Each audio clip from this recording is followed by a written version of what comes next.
Had another really great question come through on the channel in the comment section asking all about how the body manages heat, specifically what happens to our heart rate and why does heart rate increase when we are training in the heat. So a couple of things we're going to cover today is the basics of thermoregulation. How does our body actually manage changes in temperature, specifically when things get hotter? But then also, what are some strategies practically in training that you can use to be able to combat this increase in heart rate? Hey guys, Nick here. Welcome back to the channel, talking science of endurance and everything sports science in general. Thanks to everyone who already has, but if you haven't already, please consider subscribing down below by clicking that big red button to keep supporting the channel. Loving all the discussion we're getting in the comments, and I'm really enjoying making all these videos for you. So I'd really appreciate if you hit that big red button and sub to the channel. Keep growing this great community we have got going here. As I said in the intro, everything today is about things like thermoregulation, understanding how the body manages heat, and particularly important for athletes who are in the southern hemisphere at the moment. So we're coming into our warmer months, starting to get some warmer weather here in Melbourne in particular, but right across Australia and across the southern hemisphere in general, we're going to start moving into some hotter climates. Now, for those of you in the northern hemisphere, all the subscribers who are in North America, Europe, etc., you guys are coming into the opposite direction, so this is more relevant for what you've just been through, and I know it's going to be different because we've got this shift in the world, but it's just sort of the timing that's happened in terms of this question coming up. But something to consider going forward when you do get into hot climates, or if the world starts opening up again, we're able to travel for races or things like that, something to consider when you are moving around.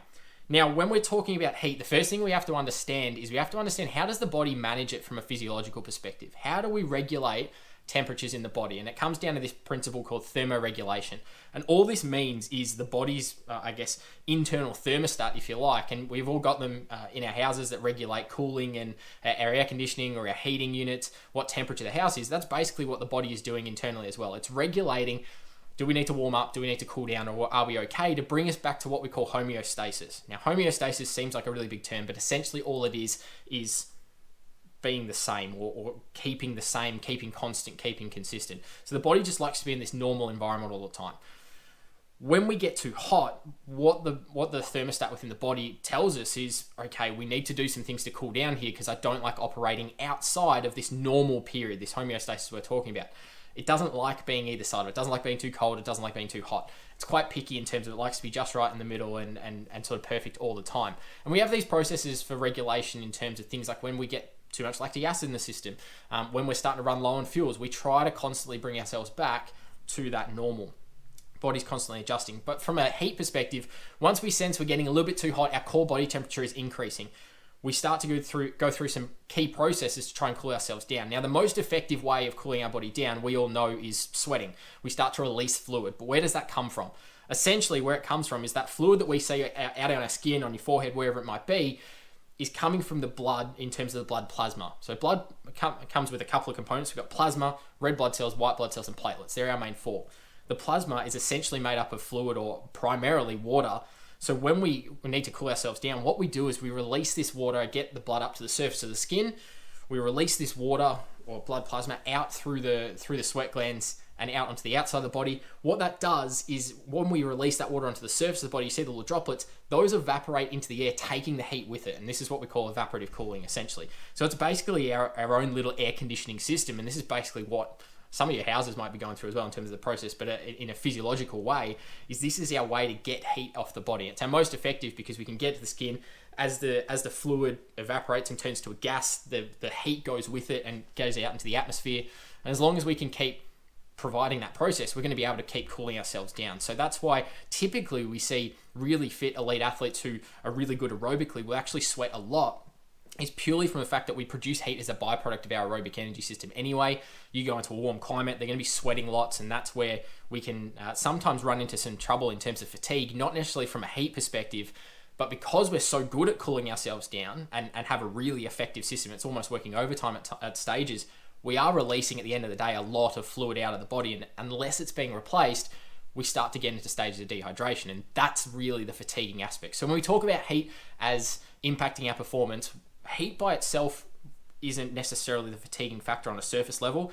It's the dehydration associated with a long sustained exposure to hotter temperatures that is going to be the fatiguing factor. And what happens when we start to dehydrate, we start to lose a bit of fluid?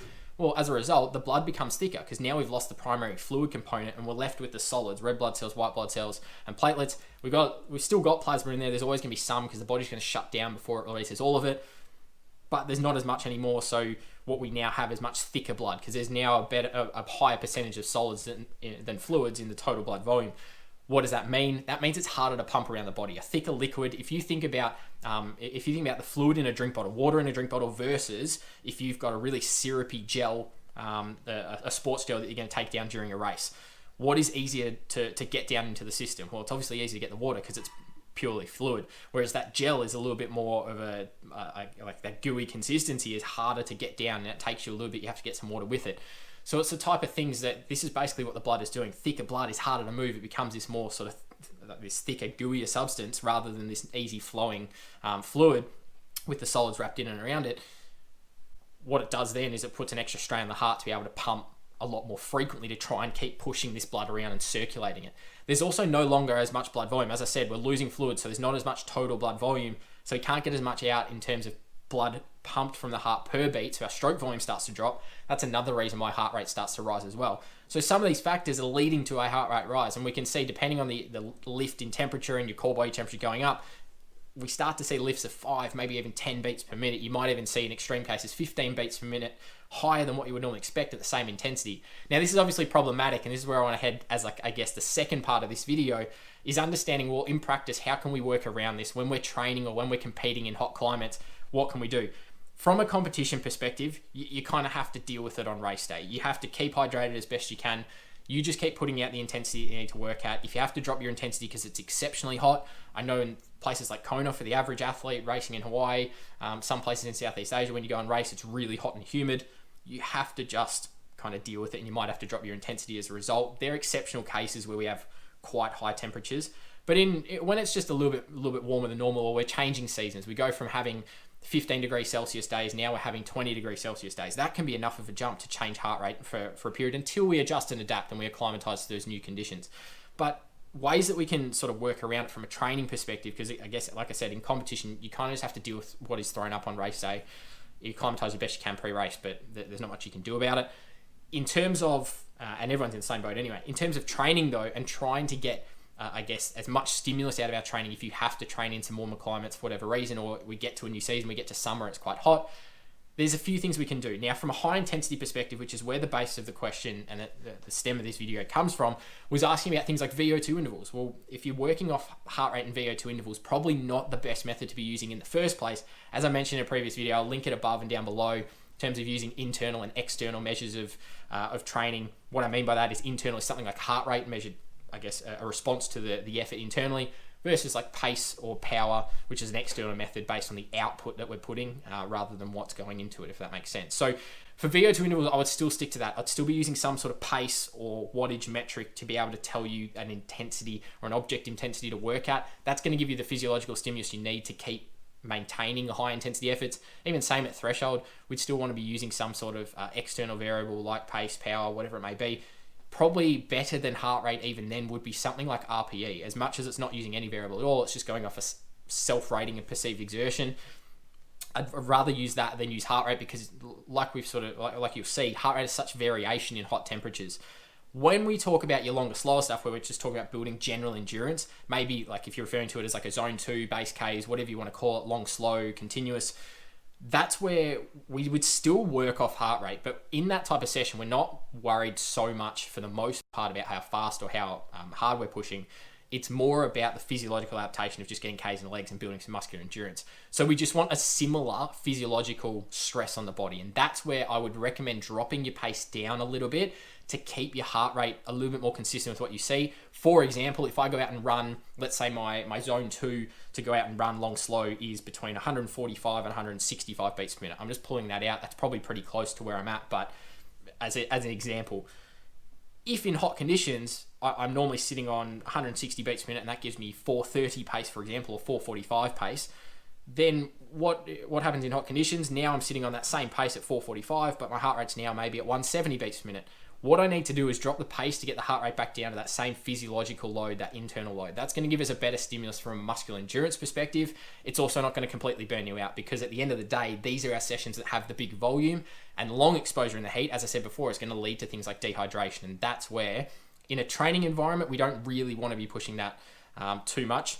it's going to be harder to recover from. Obviously, it's going to drop performance anyway, and it's probably just going to a snowball effect of dehydration, and further dehydration is going to lead to heart rate going even higher, and then you're going to be feeling like you're having to push way too hard and be burnt out by the end of the session. So long, slow, moral of the story, long, slow, we want to keep using heart rate, but adjust the effort to try and keep your heart rate to the same numbers you would normally see in that session. So yes, if you have to run slower, that's a reality. You have to ride slower. That's a reality that we kind of have to deal with. In the high intensity, still use those external measures, things like pace and wattage, because they're going to give you a best idea of how hard you're working, because really heart rate is kind of irrelevant in those sessions anyway. You're going to see heart rate go up and down.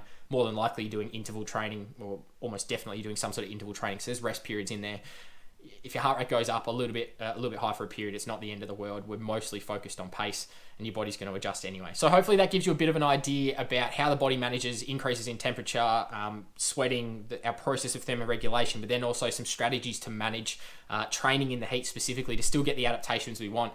Let me know in the comments down below, do you have any strategies that you like to use that might be a little bit different than what I've described? Have you had any issues with dehydration and sweating and managing all of these factors together? Let me know, as always. Really keen to hear your thoughts, and any questions, please leave them down below as well.